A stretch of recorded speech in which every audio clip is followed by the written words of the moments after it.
Bismillahirrahmanirrahim. Assalamu alaikum programmers and welcome back to the series CS201 Introduction to Programming using C++.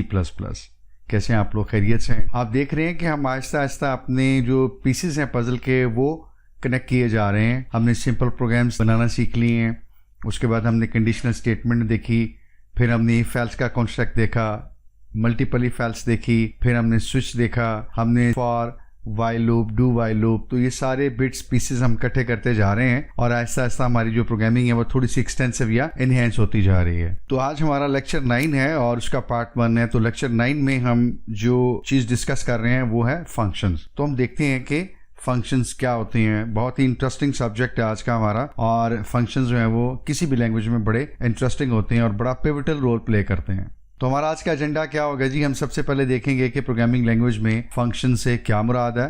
उसके बाद हम इनकी types देखेंगे, syntax देखेंगे कि फंक्शन का वो किस तरह लिखना है हमने लैंग्वेज के अंदर। फिर हम ये देखेंगे कि फंक्शन जो है वो कितनी वैल्यू या पैरामीटर जो है वो एक्सेप्ट करता है और कोई वैल्यू अगर रिटर्न करता है या नहीं करता। उसके बाद हम देखेंगे कि फंक्शन कॉल से क्या मुराद है और फंक्शन को किस तरह से कॉल किया जाता है लैंग्वेज के अंदर। और उसके बाद हम देखेंगे कि फंक्शन को डिक्लेयर और डिफाइन कैसे किया जाता है, जिसको हम लैंग्वेज में डिक्लेरेशन और डेफिनेशन कहते हैं। और लास्ट में हम कुछ एग्जाम्पल्स करके देखेंगे, 2 या 3 जितनी भी हो सकी, एक फंक्शन को जो हमने अंडरस्टैंडिंग ली है तो उसको हमने इम्प्लीमेंट कैसे करना है। तो क्विकली स्टार्ट करते हैं। सबसे पहले तो हम ये देखते हैं कि फंक्शन जो है वो बेसिकली क्या चीज होती है। तो एक फंक्शन जो है आम सादा लफ्जों में हम ये कह सकते हैं कोई एक सब टास्क है, कोई एक सब रूटीन है कि हम एक खास काम करते हैं, तो उसको हम क्या कहते हैं? फंक्शन कह देते हैं। एक फंक्शन में असल में क्या होता है कि एक पीस ऑफ कोड होता है जो क्या करता है, एक पर्टिकुलर कोई काम करता है। अब ये काम कैसे करता है? ये आपसे कोई ना कोई इनपुट ले सकता है, कोई प्रोसेसिंग कर सकता है, यानी जो इनपुट आपने दी है उसके ऊपर कोई ना कोई प्रोसेसिंग कर सकता है, ट्रांसफॉर्मेशन कर सकता है, कोई ऑपरेशन परफॉर्म कर सकता है। ये अरिथमेटिक भी हो सकता है, लॉजिकल रिलेशन, मुख्तलिफ किस्म के आपने ऑपरेटर्स पढ़े हैं, तो इस तरह के कोई भी ऑपरेशन हो सकते हैं। तो इनपुट ली फंक्शन ने, एक या एक से ज़्यादा इनपुट ली, मुख्तलिफ किस्म के ऑपरेशंस परफॉर्म किए या मुख्तलिफ स्टेटमेंट्स भी प्रिंट कर सकता है, ऑपरेशंस परफॉर्म कर सकता है और उसके बाद फिर आपको कोई वैल्यू रिटर्न कर सकता है। हम फंक्शन ज़्यादातर इसलिए यूज़ करते हैं, वैसे तो और भी बहुत सारे पर्पसेस हो सकते हैं और होते हैं, लेकिन ज़्यादातर आप ये समझ लीजिए, हमने प्रोग्रामिंग के इंट्रोडक्शन में कहा था कि हमारा पीस ऑफ कोड या प्रोग्राम ऐसा होना चाहिए कि जिससे हम कोड रीयूजेबिलिटी ज़्यादा कर सकें, यानी हम उसको एक दफ़ा लिखें और जितनी दफ़ा हमें ज़रूरत है हम इस्तेमाल कर लें। आसान मिसाल से और समझने की कोशिश करते हैं। कैलकुलेटर में हमारे पास स्क्वायर होता है, तो हम क्या करते हैं, एक्स स्क्वायर जब कॉल करते हैं तो हमारा कैलकुलेटर किसी भी नंबर का हमें स्क्वायर दे देता है। ये एक छोटा सा क्या फंक्शन हो सकता है। तो इसी तरह कई एक फंक्शन हो सकते हैं जो हम इस्तेमाल करते हैं अपने रोजमर्रा के सॉफ्टवेयर के अंदर भी। जैसे आप मिसाल ले सकते हैं कि हम सी आउट की स्टेटमेंट यूज करते हैं, तो एक लम्हे के लिए ये समझ लीजिए या इसको रिलेट करने की कोशिश कीजिए कि ये कोई एक फंक्शन है जो पहले से डिफाइन हुआ है कि अगर आपको इन्वर्टेड कॉमा में कोई स्टेटमेंट मिले तो इसको प्रिंट कर दीजिए कंसोल या आउटपुट के ऊपर, और अगर इन्वर्टेड कॉमा के बगैर कोई चीज मिले तो आप ये समझ लीजिए कि ये एक वेरिएबल है और प्रोग्राम में आप देखिए कहाँ ये डिफाइन हुआ है और उसकी वैल्यू प्रिंट कर दीजिए। तो ये एक फंक्शन सा आप समझ लीजिए, ये एक डिफाइन हुआ है, हम सिर्फ उसको सी आउट लेके इस्तेमाल करते हैं अपने प्रोग्राम के अंदर, राइट। तो हम भी ऐसे बहुत सारे अपने फंक्शंस डिफाइन करेंगे, लिखेंगे, कोड करेंगे या बनाएंगे और अपने आइंदा प्रोग्राम्स में उनको इस्तेमाल करते जाएंगे। अब देखते हैं कि टाइप्स ऑफ फंक्शंस क्या होती हैं। तो अगर हम अपने C++ के कॉन्टेक्स्ट में देखें तो हमारे पास स्पेसिफिकली 2 तरह के फंक्शंस हो सकते हैं। एक वो फंक्शन है जो हमें कोई एक वैल्यू रिटर्न कर रहे हैं। अभी हमने बात की कि फंक्शन जो है वो कोई पैरामीटर ले लेगा या ले सकता है, फिर कोई ऑपरेशंस परफॉर्म करेगा। मुख्तलिफ तरह के ऑपरेशंस हो सकती हैं। हमने आसान मिसाल ली, स्क्वायर का एक ऑपरेशन हो सकता है। हम एक नंबर देते हैं फंक्शन को, फंक्शन वो हमसे नंबर ले लेता है, फिर उसका स्क्वायर कैलकुलेट करता है और फिर हमें उस नंबर का स्क्वायर रिटर्न कर देता है। तो एक तरह के वो फंक्शंस हैं जो कोई एक पैरामीटर लेते हैं या इससे ज्यादा भी ले सकते हैं और प्रोसेस करने के बाद जो रिजल्ट बनेगा वो हमें क्या करेगा, रिटर्न करेगा। तो ये जो फंक्शंस हैं पहली टाइप के, वो क्या कर रहे हैं, हमें कोई एक वैल्यू रिटर्न कर रहे हैं। दूसरी टाइप के या कैटेगरी के वो फंक्शंस हो सकते हैं जो कोई वैल्यू रिटर्न नहीं करते। हमें जरूरत पड़ती है कि हमने कोई स्टेटमेंट प्रिंट करवानी है सिंपल, या उस फंक्शन के अंदर प्रोसेसिंग हो और वहीं से रिजल्ट डिस्प्ले हो जाए। ये हम कुछ एग्जांपल भी एक आध करके देख सकते हैं, इनकी जरूर करेंगे। अब हम फंक्शन का सिंटैक्स देख लेते हैं। तो सबसे पहले रिटर्न टाइप आएगी, यानी फंक्शन अगर हमें कुछ रिटर्न कर रहा है, कोई वैल्यू रिटर्न करेगा, यानी रिजल्ट हमें रिटर्न करेगा, तो इसकी टाइप क्या होगी ये लिखना पड़ेगा हमें। इसके बाद उस फंक्शन का नाम क्या होगा। उसके बाद पैरेंथेसिस के अंदर हम दो चीजें बताएंगे, एक कि इस फंक्शन को हम कितने आर्गुमेंट या पैरामीटर्स पास कर रहे हैं या प्रोवाइड कर रहे हैं, एक, और वो जो पैरामीटर हम प्रोवाइड कर रहे हैं उनकी टाइप्स क्या है। उसके बाद आप ब्लॉक स्टार्ट करते हैं जो कि आपकी लेफ्ट कर्ली ब्रैकेट से स्टार्ट होता है। उसके अंदर जो फंक्शन की बॉडी है वहां आपके पास एक स्टेटमेंट हो सकती है, मल्टीपल स्टेटमेंट हो सकती हैं, इंस्ट्रक्शंस हो सकती हैं, कंडीशनल स्टेटमेंट्स या कंडीशनल कंस्ट्रक्ट्स भी हो सकते हैं, रेपिटेशन स्ट्रक्चर्स हो सकते हैं, फॉर, व्हाइल, डू व्हाइल का लूप हो सकता है, यूजर से आप इनपुट ले सकते हैं। तो यहाँ मल्टीपल आप काम कर सकते हैं। और लास्टली आप क्या करेंगे, अपनी कर्ली ब्रैकेट या ब्रेसेस को आप क्लोज कर देंगे। तो ये एक सिंपल सिंटैक्स है, एक फंक्शन जो है उसको कैसे आपने लिखना है। नेक्स्ट हम देख लेते हैं कि रिटर्न टाइप की और पैरामीटर टाइप जो हमने अभी बात की कि एक फंक्शन को हम कुछ पैरामीटर देते हैं और फंक्शन कुछ वैल्यू रिटर्न करता है, तो उसको थोड़ा सा हम देख लेते हैं कि उसकी क्या नोयत है। वो फंक्शंस जो वैल्यू रिटर्न करते हैं वो कोई एक इंटीजर भी रिटर्न कर सकते हैं, कोई एक फ्लोट भी रिटर्न कर सकते हैं, एक कैरेक्टर भी रिटर्न कर सकते हैं, और कुछ और डेटा टाइप्स भी हैं जो हम आगे चल के डिस्कस करेंगे। तो वो उनमें से कोई और डेटा टाइप भी या कोई और वैल्यू भी रिटर्न कर सकता है एक फंक्शन। इसके बरक्स वो फंक्शन जो कोई भी वैल्यू रिटर्न नहीं करता हमें, जो कि दूसरी कैटेगरी हमने कहा, तो ऐसे फंक्शंस के शुरू में चूंकि रिटर्न टाइप कोई नहीं होगी तो यहां void void का कीवर्ड लिखेंगे, ये आपने याद रखना है। अच्छा, पैरामीटर्स क्या होते हैं, हमने भी बात की कि हमने फंक्शन को कोई चीज प्रोवाइड करनी है, कोई इनपुट प्रोवाइड करनी है।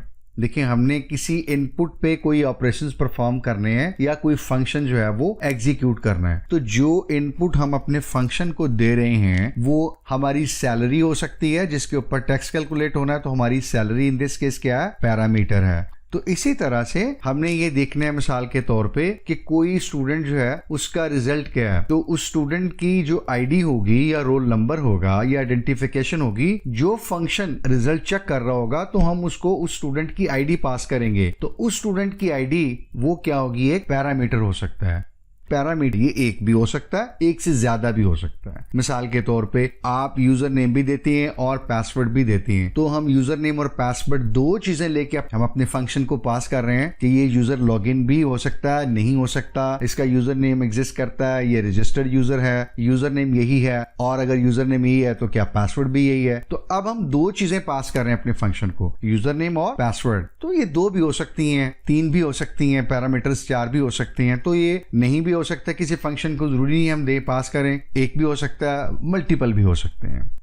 बस हमें जब फंक्शन डिफाइन करना होगा तो हमें, जैसे हमने अभी सिंटैक्स में देखा कि हमें नंबर ऑफ पैरामीटर्स कितने पास करने हैं, यानी एक, दो या तीन, या फिर कोई भी नहीं। और अगर एक या दो या तीन अगर पास करने हैं तो हमें बताना पड़ेगा कि वो पैरामीटर किस तरह के होंगे। हमारे पास स्टूडेंट का रोल नंबर है 11, 17, 21 या 35, कुछ ऐसा रोल नंबर है, तो हम क्या दे देते हैं, फंक्शन को एक इंटीजर टाइप का पैरामीटर पास करेंगे। हम ये कह सकते हैं, शुरू में एक एग्जांपल की थी किसी सर्कल का एरिया कैलकुलेट करने के लिए, और हमने कहा था कि हम यूजर से इनपुट लेंगे रेडियस। तो रेडियस जो है वो हमने कहा था कि हम फ्लोट टाइप का ले लेंगे। तो ऐसी सूरत में हम फंक्शन को जो कैलकुलेट करेगा एरिया या कैलकुलेट एरिया के नाम का फंक्शन होगा, उसको हम फ्लोट एक रेडियस पास करेंगे या एक फ्लोट टाइप का पैरामीटर पास करेंगे, यानी रेडियस जो है, और उसके बाद फंक्शन जो है उसका सर्कल का एरिया कैलकुलेट करके हमें रिटर्न करेगा। और अगर वो रिटर्निंग वैल्यू भी फ्लोट होगी तो फिर हम फंक्शन के शुरू में भी फ्लोट का कीवर्ड ही लिखेंगे। कॉलिंग ए फंक्शन से मुराद क्या होगा कि कहीं हमने फंक्शन लिख दिया है, डिफाइन कर दिया है, उसकी स्टेटमेंट इंस्ट्रक्शंस हमने लिख दी हैं, तो अब हम उसको क्या करना चाह रहे हैं, यूज करना चाह रहे हैं। अब हम यूजर से एक नंबर हमने ले लिया है, तो हमने कहीं स्क्वायर का फंक्शन लिख दिया है, तो अब यूजर ने एक नंबर भी दे दिया है, तो हम अब फंक्शन को कॉल कर रहे हैं और ये यूजर की इनपुट उसको पास करना चाह रहे हैं। हमने कैलकुलेट एरिया का फंक्शन लिख लिया है, यूजर ने एक रेडियस दे दिया है। No we want to call our function that will calculate the area of a square, और अब हम यूजर की जो इनपुट हमने रेडियस लिया हुआ है वो हम उसको पास करना चाह रहे हैं। तो ये क्या कहलाएगा? Calling a function. हमें क्या करना होता है? हमें उस फंक्शन को जिसको हमने कॉल करना है सिंपली उसका नाम लिखना पड़ेगा। जहां पे भी, जिस स्टेटमेंट में भी, जिस जगह पे भी हम उस फंक्शन को कॉल करना चाहेंगे, हमें उस फंक्शन का सिंपली नाम लिखना होगा। ये वही नाम है जो हमने कहा था फंक्शन डिफाइन करते हुए कि हमें फंक्शन का नेम लिख देना होगा। ये वही यहाँ पे हम दोबारा यूज कर लेंगे। उसके साथ साथ हमें फंक्शन को जब कॉल करेंगे तो फंक्शन को नंबर ऑफ पैरामीटर्स और टाइप्स ऑफ पैरामीटर्स जो हमने फंक्शन को डिफाइन करते हुए बताए हैं, वही जब हम कॉल कर रहे हैं तो उतने टाइप के पैरामीटर्स और उतने नंबर ऑफ पैरामीटर्स जो डिफाइन किए हुए हमने वो यहाँ पे देने पड़ेंगे। स्क्वायर के केस में हमने कहा जी एक इंटीजर टाइप का वो नंबर लेगा और उसका स्क्वायर निकालेगा। तो यहाँ हम जब कॉल करेंगे स्क्वायर के फंक्शन को तो एक इंटीजर टाइप का पैरामीटर हमें फंक्शन को देना पड़ेगा, चाहे वो हमने डिफाइन किया इनिशियलाइज किया हो डिक्लेयर करके या फिर यूजर से हमने इनपुट ली हुई हो, हमें उसको पास करना पड़ेगा। अगर फंक्शन कोई वैल्यू रिटर्न करता है, जैसे हम मिसाल ले सकते हैं कि फंक्शन को हमने एक नंबर दिया और उसने एक स्क्वायर कैलकुलेट किया और स्क्वायर हमें रिटर्न भी किया, तो अगर फंक्शन कोई वैल्यू रिटर्न कर रहा है तो हमें जहां हम फंक्शन कॉल कर रहे हैं वहीं पे हमें उस वैल्यू को किसी और वेरिएबल में असाइन भी करना होता है। बस इतना याद रख लीजिए कि रिटर्न के केस में जहां हम फंक्शन कॉल कर रहे हैं वहां एक वेरिएबल लेके हमें अपने फंक्शन से वो वैल्यू जो फंक्शन ने रिटर्न की है किसी एक वेरिएबल में स्टोर करनी होती है। और ये हम कैसे करते हैं आप जानते हैं, असाइनमेंट ऑपरेटर ले लेते हैं और राइट साइड पे हमारा एक्सप्रेशन होता है। अब की बार हमारा फंक्शन आ जाएगा, उसका नेम, उसकी कॉल आ जाएगी और असाइनमेंट ऑपरेटर यानी इज इक्वल टू के लेफ्ट साइड पे हमारा वो वेरिएबल आ जाएगा जिसमें हम फंक्शन से ली हुई वैल्यू डाल रहे हैं या स्टोर कर रहे हैं, और उस वैल्यू को हम आगे अपने प्रोग्राम में कहीं पे भी यूज कर लेंगे। हम इसकी भी एग्जांपल करेंगे तो आपको बिल्कुल क्लियर हो जाएगा। एक फंक्शन को जो हमने कहीं डिफाइन किया हुआ है उसको हम अपने मेन में भी इस्तेमाल कर सकते हैं, और अगर हमारे पास हमारे प्रोग्राम में 3-4 फंक्शंस हैं, यानी फंक्शन 1, फंक्शन 2, फंक्शन 3 और फंक्शन 4, तो हम फंक्शन 4 के अंदर फंक्शन 1 को 1, 2 या 3 दफा भी कॉल कर सकते हैं। फंक्शन 4 के अलावा हम फंक्शन 2 में भी फंक्शन 1 को कॉल कर सकते हैं, फंक्शन 3 में भी कॉल कर सकते हैं। एक या एक से ज्यादा मर्तबा जहां हमें जरूरत पड़ती है हम कॉल कर सकते हैं, और इन चारों फंक्शंस को एक या एक से ज्यादा दफा हम मेन फंक्शन या हमारे मेन प्रोग्राम के अंदर भी कॉल कर सकते हैं। अब हम देख लेते हैं कि फंक्शन की डिक्लेरेशन कैसे करनी है। डिक्लेयर तो बिल्कुल ऐसे ही आप समझ लीजिए आसानी के लिए, जैसे हम एक वेरिएबल डिक्लेयर करते हैं, हम बताते हैं बिल्कुल इसी तरह हम फंक्शन को डिक्लेयर करते हैं यूज करने से पहले। तो डिक्लेरेशन जो है ना वो एक सिंपल सी स्टेटमेंट होती है, बिल्कुल एक लाइन की स्टेटमेंट होती है। इसमें हम आप समझ लीजिए कि फंक्शन का रिटर्न टाइप देते हैं, उसका नाम देते हैं, और अगर कोई पैरामीटर फंक्शन ले रहा है एक या एक से ज्यादा वो डिक्लेयर कर देते हैं। तो ये एक लाइन की स्टेटमेंट हो सकती है सिंपल, और ये इसके एंड पे हम लोग सेमीकोलन लिखते हैं। और एक आम तरीका ये है कि इसको हम मेन से पहले और हेडर फाइल के बाद वहां पे आप फंक्शन को डिक्लेयर करते हैं। यहाँ पे हमने एक डिक्लेरेशन लिखी है फंक्शन की, उस फंक्शन की रिटर्न टाइप इंटीजर है इसलिए INT लिखा हुआ है पहले, सम उसका नेम है, ये हमने खुद अपनी मर्जी से दिया, हम कुछ भी दे सकते हैं। 2 इंटीजर टाइप के पैरामीटर ले रहा है ये फंक्शन, इसलिए हमने INT लिखा हुआ है। फंक्शन कोई पैरामीटर नहीं लेगा तो ये सम के बाद पैरेंथेसिस जो है वो खाली होंगी, हम इनको एम्प्टी छोड़ देंगे। फंक्शन एक इंटीजर टाइप का वेरिएबल लेगा तो हम एक बार INT लिखेंगे, एंड पे सेमीकोलन। तो डिक्लेरेशन में आपने इतने लिखना होता है, रिटर्न टाइप क्या फंक्शन की, उसका नाम क्या है, और अगर वो कोई पैरामीटर ले रहा है या नहीं ले रहा, और एंड पे सेमीकोलन। ये असल में डेफिनेशन है फंक्शन की कि फंक्शन ने क्या परफॉर्म करना है, जिस पर्पस के लिए वो लिखा जा रहा है वो परफॉर्म करता है। वो कोई स्टेटमेंट प्रिंट करना मकसूद हो सकती है, वो कोई अरिथमेटिक ऑपरेशन हो सकता है, वो नंबर का स्क्वायर कैलकुलेट करना हो सकता है, वो ज़कात की डायरेक्शन हो सकती है, वो किसी स्टूडेंट की ID लेके उसका रोल नंबर लेके रिजल्ट डिक्लेयर करना या ग्रेड डिक्लेयर करना हो सकता है, वो यूजर नेम और पासवर्ड लेके लॉगिन चेक करने के लिए आपको होम पेज पे रीडायरेक्ट करना हो सकता है। आप ढेरों मिसालें ले सकते हैं। तो असल उस फंक्शन का काम क्या है, उसने उस डेटा के ऊपर क्या प्रोसेसिंग करनी है जो उसको हम प्रोवाइड कर रहे हैं, अगर कर रहे हैं तो ये हम सारे का सारा जो भी कुछ प्रोसेसिंग होगी ये इस फंक्शन की मेन बॉडी में लिखेंगे। हमने सिंटैक्स में भी ये देखा था कि हमारे पास कंस्ट्रक्ट हो सकते हैं, कंडीशनल स्टेटमेंट हो सकती हैं, हम यहाँ कोई भी चीज परफॉर्म कर सकते हैं, लूप, कंडीशंस, कुछ भी चेक कर सकते हैं। कोई भी जो यूजर डिफाइंड फंक्शन है जो हम खुद लिख रहे हैं, अपना बना रहे हैं, उसकी डेफिनेशन, उसकी डिक्लेरेशन मेन से बाहर होगी। हमारे मेन फंक्शन के या तो ऊपर हो सकती है या फिर मेन के बाहर नीचे हो सकती है आफ्टर मेन, जब मेन हमारा क्लोज हो जाएगा।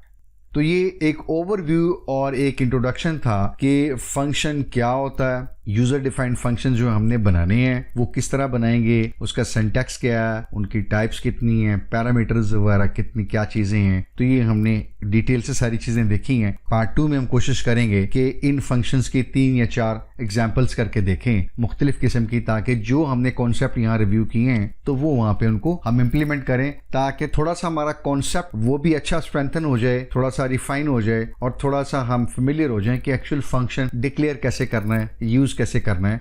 वीडियो देखने का बहुत शुक्रिया। कोई सवाल, कोई कंफ्यूजन हो इस कंटेंट से रिलेटेड, आज के इस फंक्शन के ओवरव्यू से रिलेटेड, तो बिला झिझक आप वीडियो के कमेंट्स में लिख सकते हैं, मेंशन कर सकते हैं। अब आपसे बात होती है इंशाल्लाह पार्ट 2 में प्रोग्रामिंग एक्सरसाइजेस के साथ। मीनवाइल आप इसको जरा थोड़ा सा सिंटैक्स को और फंक्शन की बाकी चीजों को, स्ट्रक्चर को देखिएगा, और जब आप फेमिलियर हो जाएं तो let's get started in next part. दुआ गो हूं अल्लाह ताला आपका हामी नासर हो और आपकी मंजिलें आसान फरमाए। लेट्स कनेक्ट इंशाल्लाह in part 2। Till then take care, अल्लाह हाफिज, अस्सलाम वालेकुम।